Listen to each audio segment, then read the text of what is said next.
Hi everyone, welcome to another Human Side interview. This week's guest is Mr. Chad Barr. I am Mitch Jackson and this is Human.Social. Chad, thanks for coming on the show today. Really appreciate it. Mitch, it's great to be here with you. Looking forward to this. Well, I've been looking forward to having you on the show for a long time, and Chad and I have gotten to know each other over the last couple of years. But for those of you who don't know Chad, let me share just a little bit about Chad with you. And Chad Barr. He's the president of CB Software Systems, Inc., and is the author of $1 Million Web Presence, and that's the book I read that originally connected me with Chad. And we've done an interview in the past about his fantastic book that I highly recommend everybody read. But Chad's vision and focus has always been to develop the best possible software solutions while integrating many state-of-the-art items such as e-commerce, e-business, email, e-faxing, and e-forms to help his clients become successful with their online efforts. And that's why I've asked Chad to be on today's show. What we're going to talk about today is how you can use technology the human way to achieve a global presence. Not just your local community, not just your state, not nationally, but globally. And a lot of us have been doing that over the years. Chad's been doing it better than most people. So Chad, once again, thanks for being on our global show today. I really appreciate you putting your time aside and joining us. And let's talk just a little bit, if you don't mind, starting off with one of your latest blog posts, because I found it to be a fascinating take on technology. And that is, your post was about the evolution of your digital presence, why it's important for companies, for people, for individuals to continue evolving online. Why is that so important, and what was your intent behind sharing that particular blog post? So first of all, great to be here with you, Mitch, and all the global participants who are watching it live and hopefully watching it afterwards. You've been doing some amazing job and amazing work yourself, leveraging social media and the internet, both globally and digitally. So I'm excited about what you're doing and excited to be here with your guests on this session. Thanks, Chad. So the essence of the post, here's what has come to mind. As I've been observing over the years, some of the top thought leaders in the world, what has occurred to me that they're all prolific publishers of remarkable content. So if you look at people like the Seth Godin of the world, Marshall Goldsmith, Ellen Weiss, possibly Marcus Buckingham, Patricia Fripp, and I could go on and on by naming those thought leaders out there.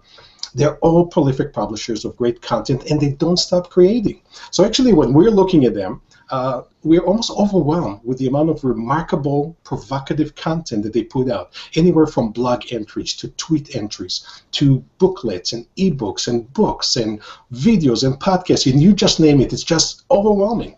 So what I've come to realize, if we aspire to strengthen our own thought leadership, we have to do so. We have to lead the way with provocative and remarkable content. I've been fortunate to work with hundreds of individual thought leaders organizations worldwide. And what I've come also to realize as I work and reflect on my work with them, they all have amazing content, amazing thoughts sitting inside their heads. But most of them, unfortunately, struggle with how to take those thoughts, how to take those ideas and manifest them in a variety of products and services and get it out there. So that's when I start to reflect and I realize it's all about evolution of content. So Darwin was possibly right, and I probably am not going to go into the argument of evolution versus not evolution, but my bias, my interpretation of what's happening out there, that it all starts with a simple idea. So you can take the idea, you can tweet about that. As you collect a bunch of tweets together, that could become the beginning for an article. Compile several articles together, and that's the beginning of a booklet or an ebook. Compile several booklets together, and you got yourself a book. And that's the evolution I'm talking about, that it all starts with a simple idea that leads into possibly workshops and events and retreats, and go and change the world out there with the remarkable content that you have to share. This isn't an option for businesses. This is something that businesses and service providers need to do to stay relevant, in order to stay in their customers' mind, in order to be out there and have influence over others. Would you agree with that? And Chad, if this is something that all businesses need to do, how can they find the time to do everything that you just suggested? So I think you're asking me two questions. First of all, is it an obligation for us as entrepreneur thought leaders to strengthen our thought leadership and share, that we have to go out there and share? And the other part of your question, how do we manage to do it with the busy lifestyle that we all lead, right? So the first reaction I have, absolutely yes, and here's the reason why. If we just disappear, if we just end our life here, with all the ideas, all the thoughts of how to improving our lives, our clients' lives, our client businesses, their businesses, if we leave this place with all of it sitting here, I think not only there's a disservice we do to ourselves, but disservice to this world. So I don't want to kind of get into the warm and fuzzy aspect here, but the key here, why not start to share all these amazing ideas of how we're going to improve the lives of our clients, the businesses of our clients, and start to share it effectively, and so your reach increases globally, and more people can benefit. So absolutely, there's a must here to do so. The second thing is, how do we do it? We prioritize, we partner. So number one, if everything is priority out there, you're going to struggle with which one is truly a priority, right? So the thing I suggest for my clients and for myself, focus on the most important things that you need to move forward a mile, and then start to do so effectively. So whether you're going to focus on a bunch of tweets today, but then the end result, what is the strategic reason behind it? The strategic reason is to possibly create a booklet or a video product that then people can get into and share with you or learn from. So my suggestion is start to prioritize what it is that you have. Partner with others. Some people refer to it as crowdsourcing. But even in an interview like that, we're bringing both our thinking into this interview, into this discussion, and able to share with people your wisdom, my wisdom, with the hope that it will improve their lives, improve their businesses.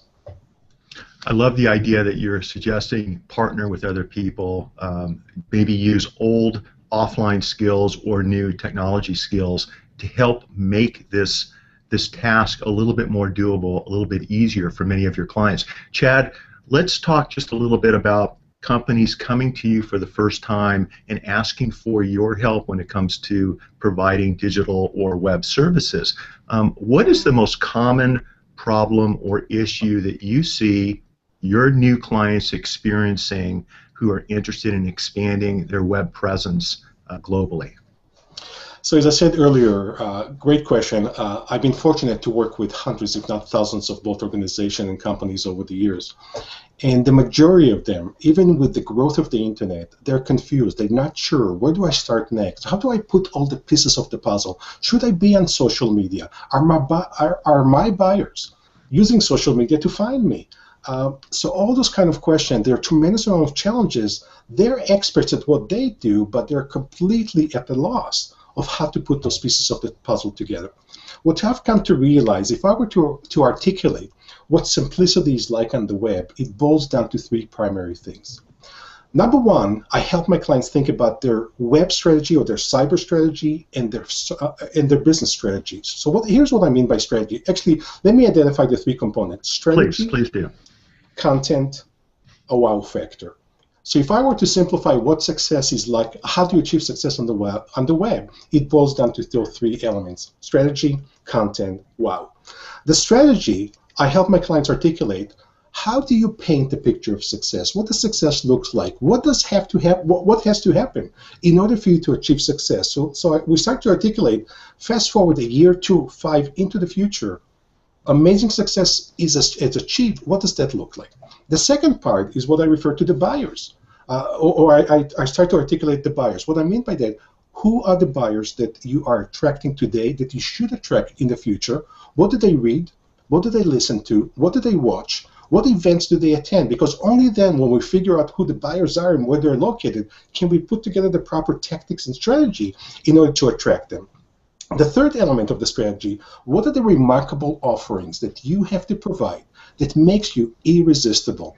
Only when you put those pieces of the strategy together can we start to put together the plan web-wise to create what I call a marketing blueprint. And by the way, just recently I created a visual or a diagram that illustrates what a marketing blueprint looks like. And by the way, offline, if you want me to share it on the social media or with your listener or visitors, I'll be glad to share that visual, which is very powerful to help you articulate your marketing blueprint. So that's all part of the strategy. Obviously, there's more to it, but I'm trying, for the sake of time, to quickly go through that. The second thing that I help my clients think through, what is the remarkable, provocative content that you need to start thinking about creating anywhere, as I said before, from articles to blog posts.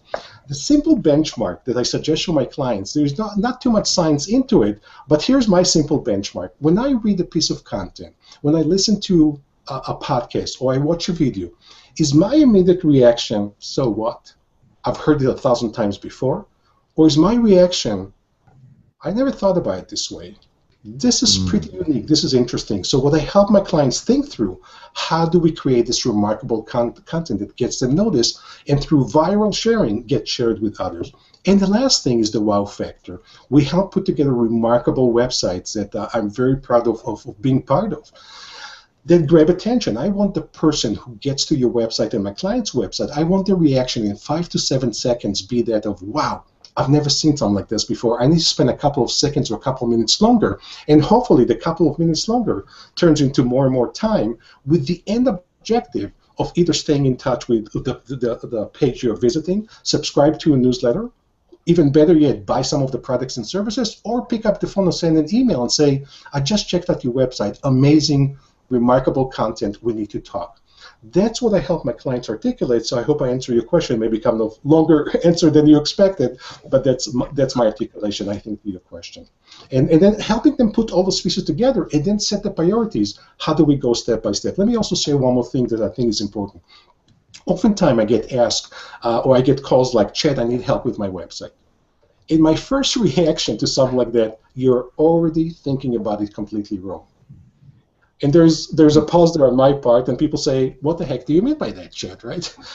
Here's the reason why I think people think about it completely wrong. When the starting point of thinking is the website, you have to figure out your strategy first. How can you put together the elements of website or even social media campaigns without understanding what is the focus of your business, what is the strategy?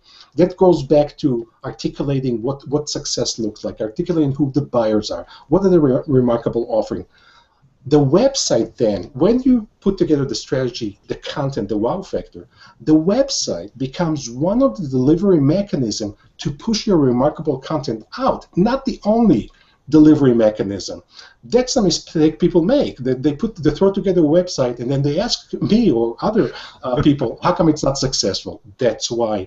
That's my articulation of how you create success and what needs to happen. I love the way you talk about think a little bit, plan ahead about what your goals are before you put up your website, before you start sharing information on social. I've always thought, Chad, as my different digital channels as being different digital welcome mats, inviting people to connect and engage and have a conversation with me. And it's been a very easygoing type of approach. As a lawyer, and there's a question I'm going to follow up about this, Chad. As a lawyer, I have a lot of friends who are lawyers who are afraid about putting their human side out there. They want to come across a certain way to their clients, and because of that, I think they're missing the boat because they're not putting up their ski pictures with their family. They're not putting up their community service involvement with the Rotary Club. They're not putting up on social or on their websites information about high school activities or high school sports, whatever it might be. What are your thoughts about professionals, about businesses, about CEOs sharing part of their human side with their online marketing efforts? It's a great point. It's a great question, Mitch. I couldn't agree more. And I hope that I have some disagreement with you during today's conversation, and you have some with me, just to provoke ourselves, right? Absolutely, absolutely. But I couldn't agree with you more. And here's what I learned several years ago. I've been blessed with 2 grandkids, and as of this past Thursday, my daughter has blessed us with a 3rd grandchild. Oh, congratulations.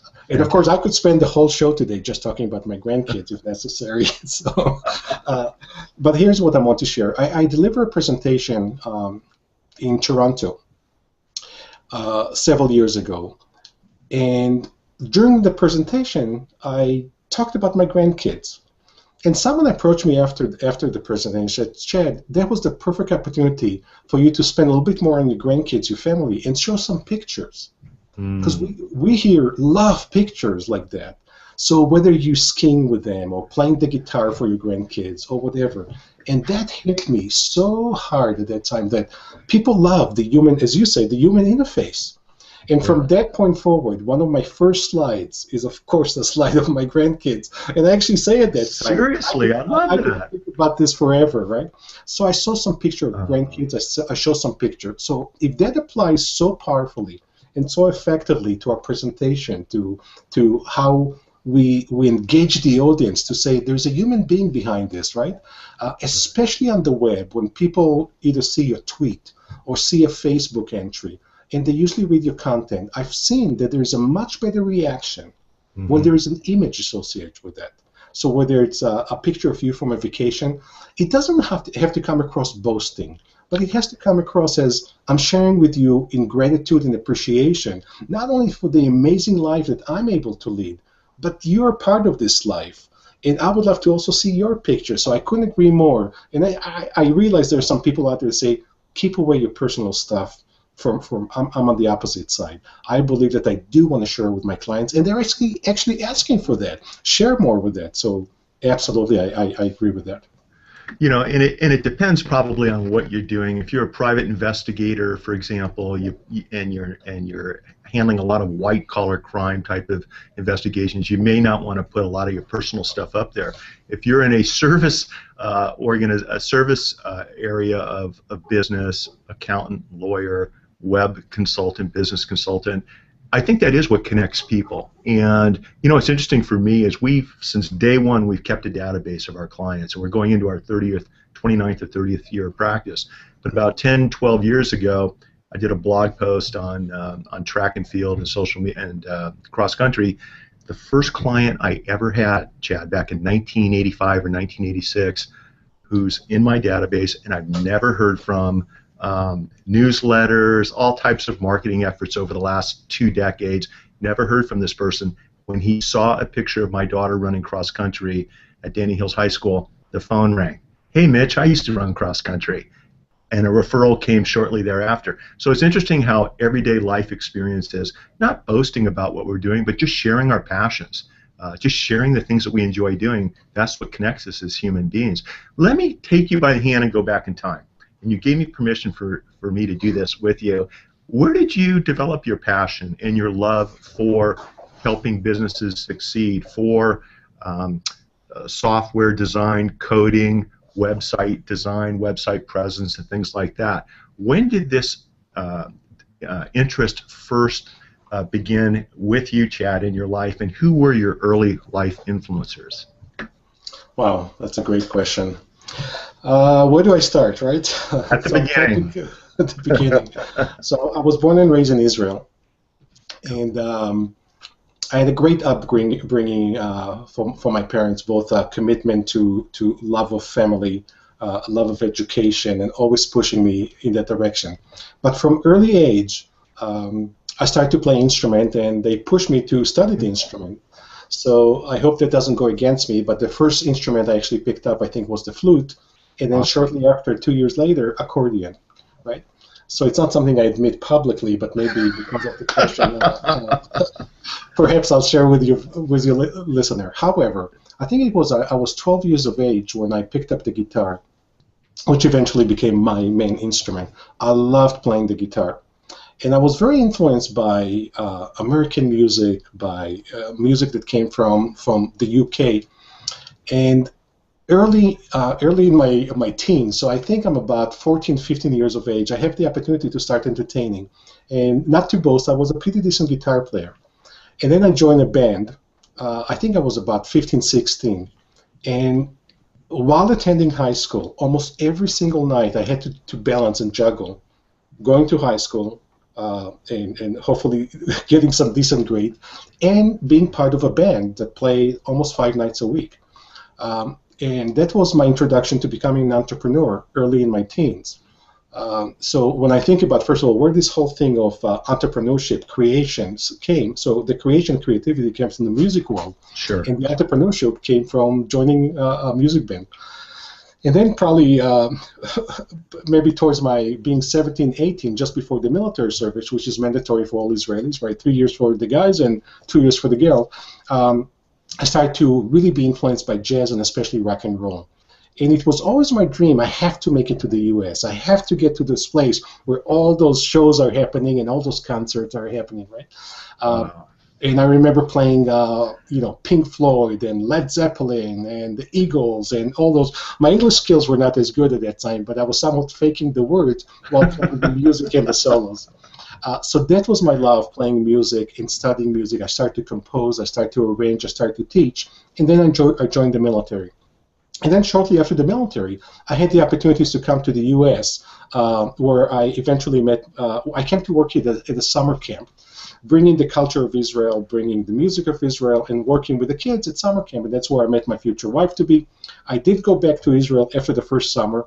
I'm 21 years of age at that time, but then I decided to come back the year after, and we felt that we're going to get married. So life is great ever since, right? So my wife is from the U.S., and just interesting, if it was up to her, she probably would choose to move to Israel. I'm in love in both what the U.S. has provided me and the opportunities and being part of this country and enabling a lifestyle that basically allows me to pick up and go and travel anywhere I want to go. So I visit Israel quite often, and traveled the world. But here's what happened. As I go to school, I decide my first major is going to be in music. So I'm studying music, I'm studying composing, I'm entertaining, I teach music, I teach guitar, and then I decide to take a programming course called COBOL. And I fell in love with, so again, not to reveal my age here, but I fell in love with programming. I fell in love with COBOL. And I said, I'm going to take some other courses. And then I decided from that point on, I think I'm going to change my major. So I changed my major to study computers rather than music. As I reflected actually recently in the past 2 years, I believe, so let me just finish this part and then I'll share with you the key takeaways. Please do. What I've come to realize that there's a tremendous need and an ability for me to create the lifestyle, to create the success I want to create by doing so with computers at that time rather than the music. The music could be secondary, and that's why I shifted my entire focus to computer science. I became a programmer. My first job out of school was a programmer, but at the same time I started to teach at the college level. So I taught programming, I taught system analysis, and I started to work as a consultant and a software developer. And then fast forward 2 years later, I said, I can do it on my own. Why am I working for someone else? I love entrepreneurship. Let me try to do it on my own. So 1987 is when I pulled out as a software development company. And then fast forward several years later, with the growth of the internet, I realized there's a tremendous opportunity there, both for myself, my company, my teams, and our clients, if we start to help them get to the internet. And that's where the focus has started to shift towards the internet.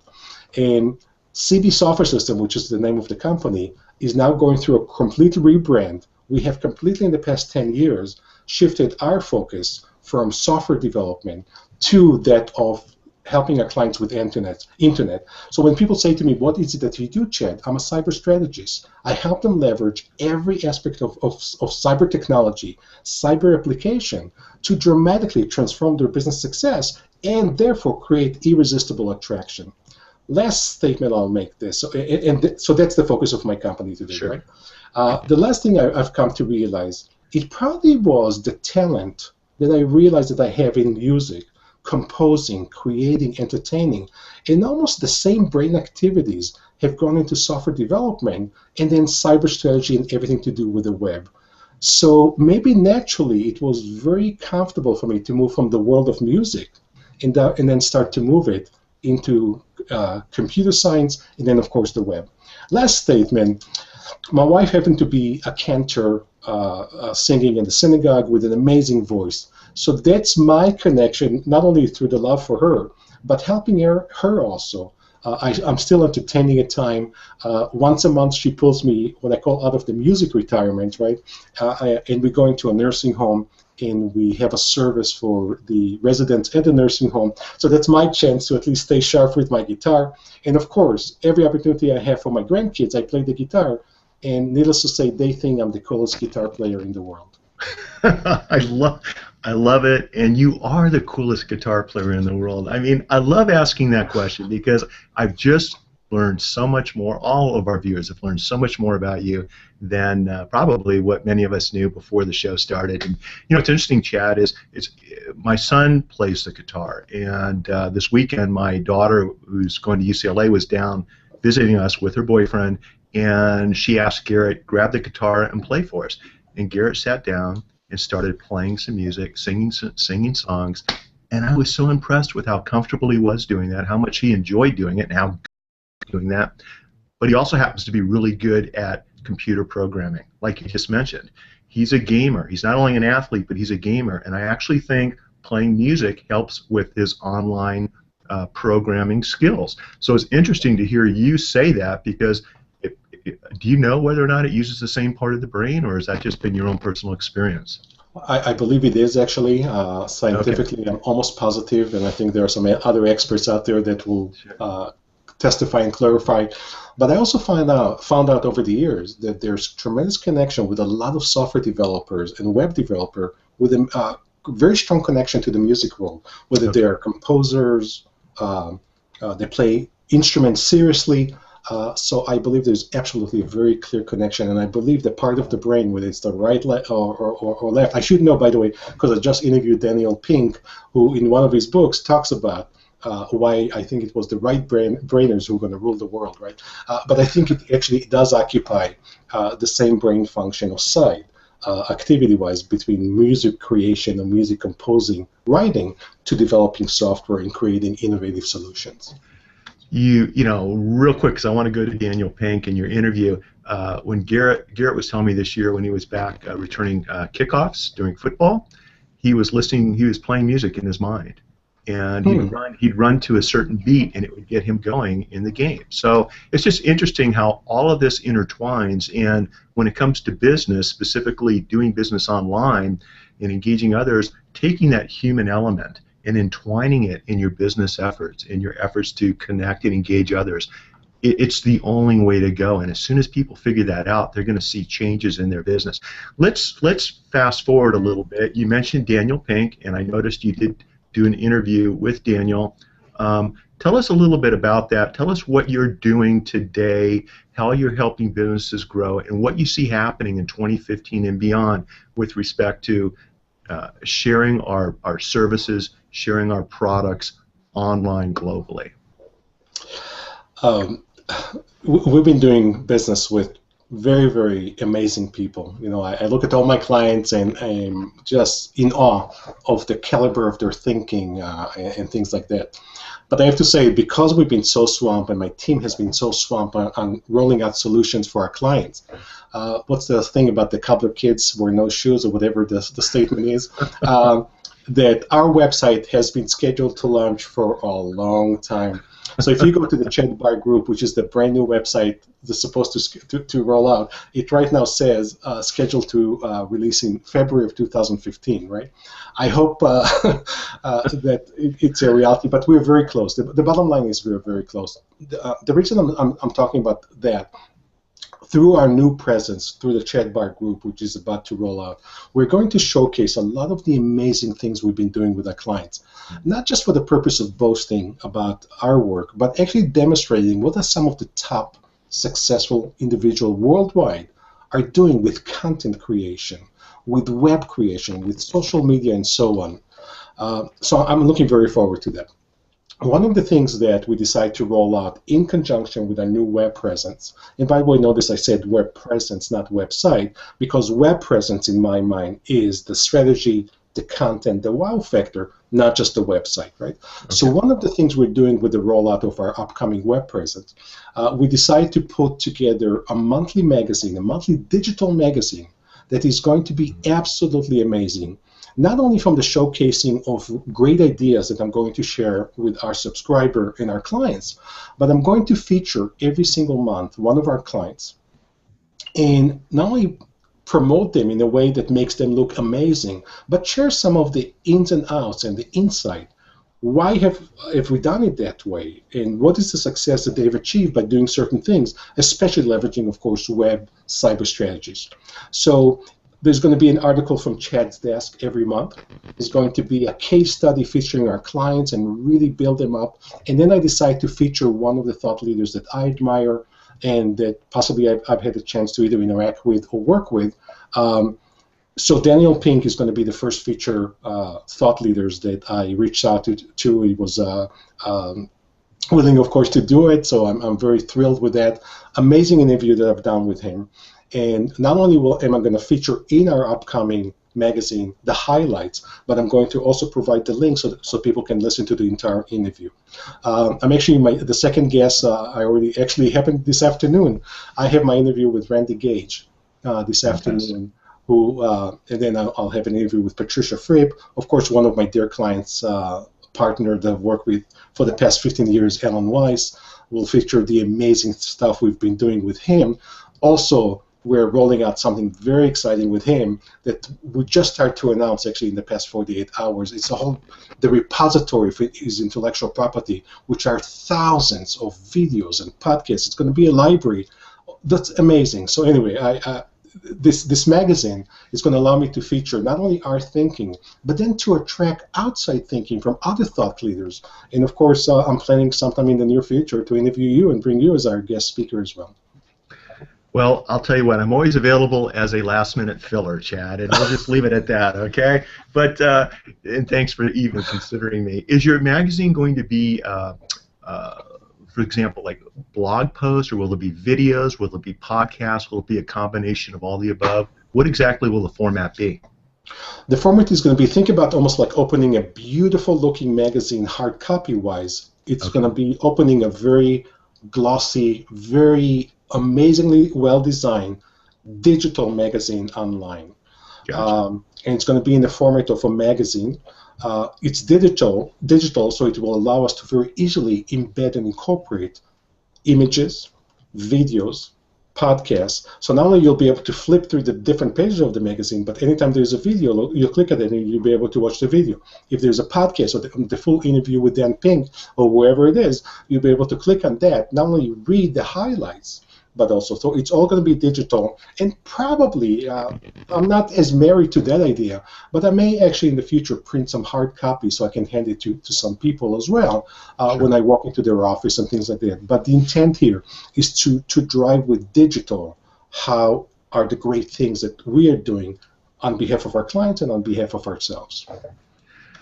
It's interesting you talk about updating your web presence, your website, and I understand it's broader than that. And before we went live, I shared with you my thoughts on doing that with our law firm site, and we've been so darn busy, we haven't rolled out all the different new 2015 items that we're interested in doing, but we're working on it. And people need to know it's an ongoing process. It's something that just takes time. And the key is to always take action and keep moving forward.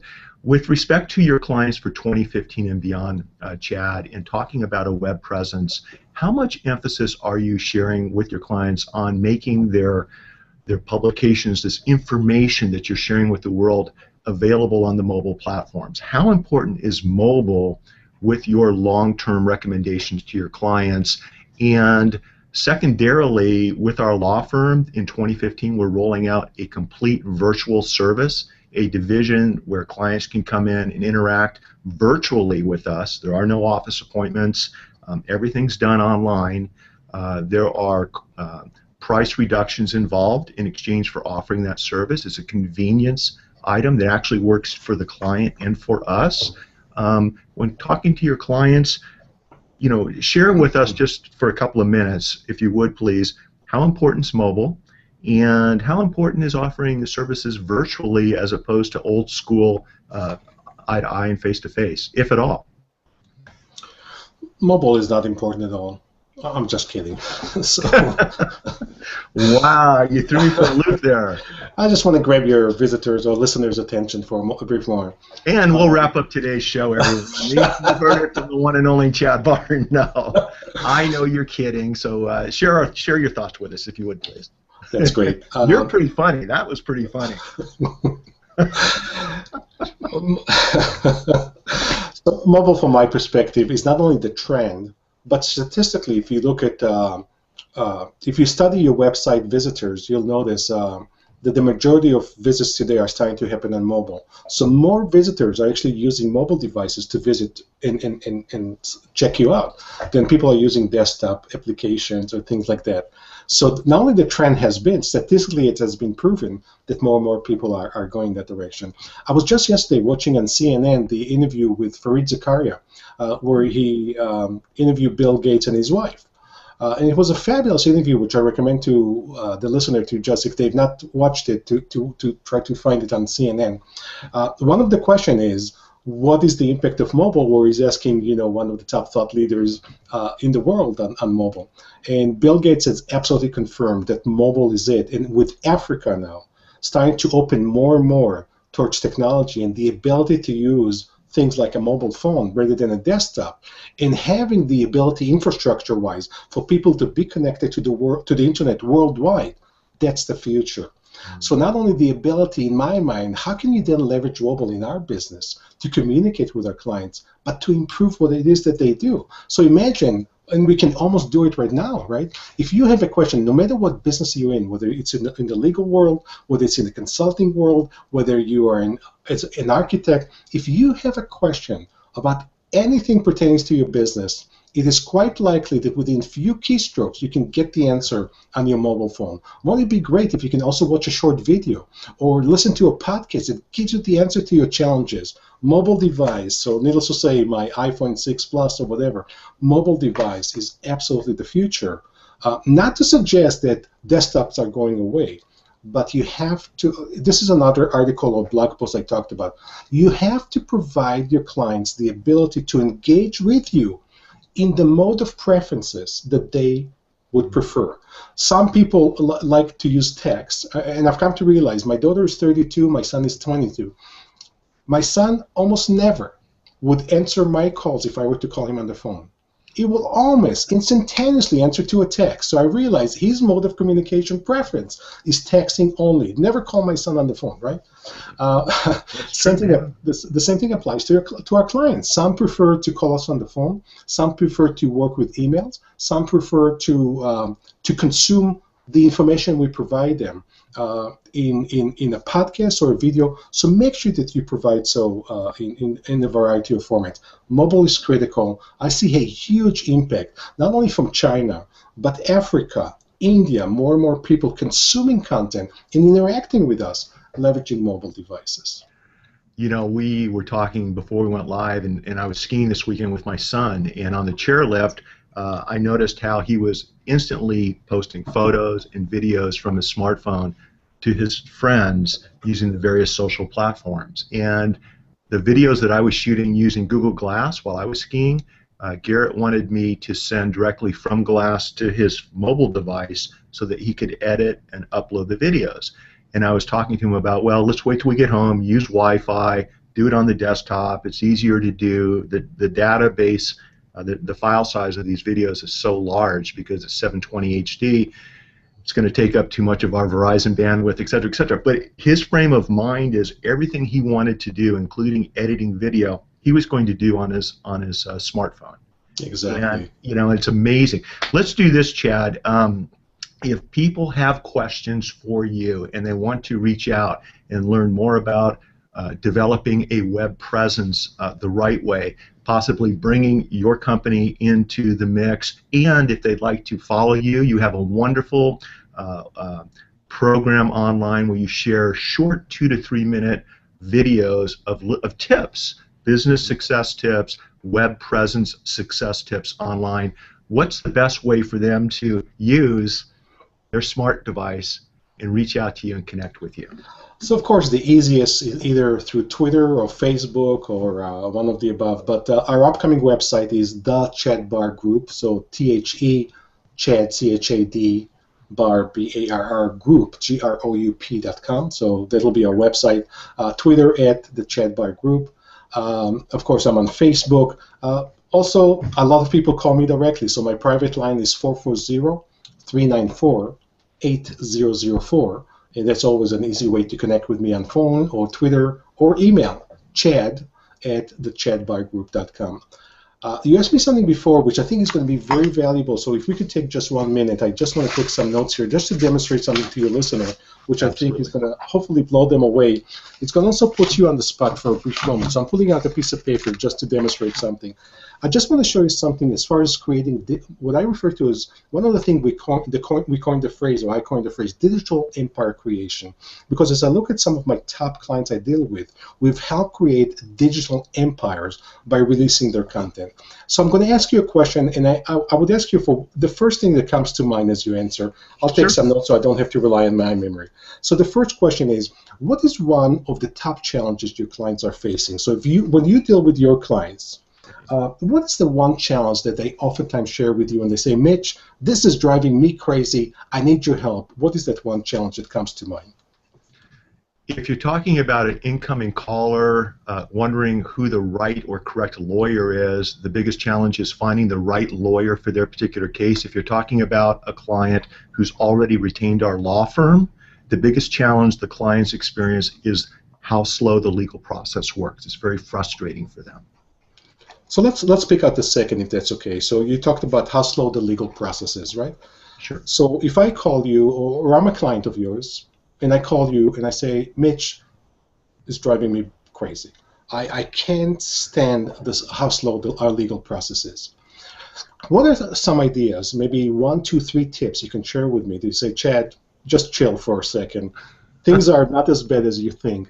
Let me share with you 3 things, 3 ideas about our legal process that may not be as slow as you think. Anything comes to mind, Mitch? Absolutely, and part of what comes to mind is premised upon a conversation I had with you. It had to be a couple of years ago, and you told me to write down the top 50 questions that were asked each week or each month, and to prepare a blog post response in detail. Lay it all out. That's a great idea. It was a beautiful idea. This brilliant man told me about it, and to also supplement that with videos. So, for example, what I'll tell clients is, we can get your case done tomorrow, but it's not going to be for full value. It's not going to be a resolution that you're going to be happy with a year from now. So if you trust me and you trust my advice, let me do what we need to do to get the result that you deserve and that California law provides you, affords you of having. So be patient and let us do our job. What we're doing now, Chad, is we're steering clients to a blog post or to a video following up on that question, providing more information. Beautiful. So if you sat in front of a video camera recording a piece of content, or you're creating a podcast, and if I were to coach you either on Skype or on the phone how to turn it into a good piece of content, which I do thousands of those with my clients, it may sound something like this. This is my attempt to use your content, but then of course I would ask you, which we're not going to do today, but then I would ask you to reframe it. And it sounds something like that. May sound something like this. I'm oftentimes being asked what is one of the top challenges our clients face.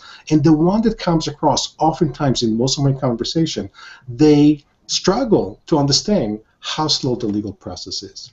So if that's one of you, failing to appreciate how our legal system moves, or the fact that you believe that it's too slow, let me share with you 1 of 2 ideas that I share with my clients oftentimes, why actually the legal system is not slow. If you're looking for speed right now, that is not necessarily going to guarantee the quality of the results. So my first suggestion, focus on the results, even though it may take a little bit longer in your mind, but the thing is you want to have the right outcome, not just the right speed to get so. And by the way, I've created tremendous amount of blog posts that share all this wisdom with my clients, and I would direct you to my blog to be able to read all this thing. So let me pose this question to you. As an entrepreneur or individual who is looking to leverage the legal system, are you still frustrated with that? Or are there some ideas I can share with you on how to create the kind of success that you deserve to have? If this is something that resonates with you, give me a call, send me an email. I would love to talk with you, because some of the best relationships that I've started with my clients have started with a simple conversation just like this one. So this is an example just how I help my clients craft a piece of content. There's no selling here. It's all about value providing. And thank you for sharing again the fact that I suggested to you years ago, start listening to what your clients are asking you, the challenges they are facing, and then start to write about it, record content about it. It'll be absolutely amazing. The secret is to not hold anything back. Share full and complete solutions. Because that's what people are looking for. If you're not providing those solutions, whether it's in writing to accommodate somebody that likes to read, whether it's in video to accommodate somebody that likes to watch videos, or a podcast to accommodate somebody that wants to listen to a solution while he or she's running or driving to work, if you're not doing those three things, you're probably missing the boat. And Chad, a lot of professionals are worried about, well, if I share all of my secret sauce, nobody's ever going to retain me to buy the secret sauce. And that's such, that's the wrong way to think about this whole process. People, I think, want to gain trust. They want to trust you. They want to believe that you have the ability to step up and help them. They don't want to cook with that secret sauce. They want to find the right person to cook with that secret sauce for them. And I tell lawyers, put it out there. It's a good thing. It's not going to harm anything that you're doing, and it will help get you the results that you need. Hey, Chad, let's do this real quick. Speaking of secret sauce, I have got to go share some of my secret sauce, okay, with some paying clients. But I want to really thank you for coming on today. This has just been a fantastic experience. I love what you just did over the last 10 minutes. I'm gonna section that part of the video off and share it with my audience, both visually and on the podcast that we're going to be creating from this interview. I mean, that's how a professional will take some of the challenges that I tried to elaborate upon, and you crystallized into a concise approach to deal with that particular issue. And Chad, I really appreciate you coming on today. Once again, everyone, we've been speaking with Chad Barr. He's the president of CV Software Systems, Inc., and the author of $1 Million Web Presence. Chad, thanks for being on the Human Side interviews today. Really appreciate it, my friend. Mitch, you're doing remarkable things, and thank you for bringing great thought leaders to your interviews and sharing your wisdom and theirs with them. And thank you for inviting me. That was fabulous. I enjoy myself. Time flies. Thank you. Time does fly, and we'll see you real soon. Chad, thank you very much. And everyone, if you'd like to check out past interviews, if you'd like to take a look at upcoming interviews, please go to human.social. It's all there, and remember, between now and then, to always make today your masterpiece. Thanks, everyone. Bye-bye.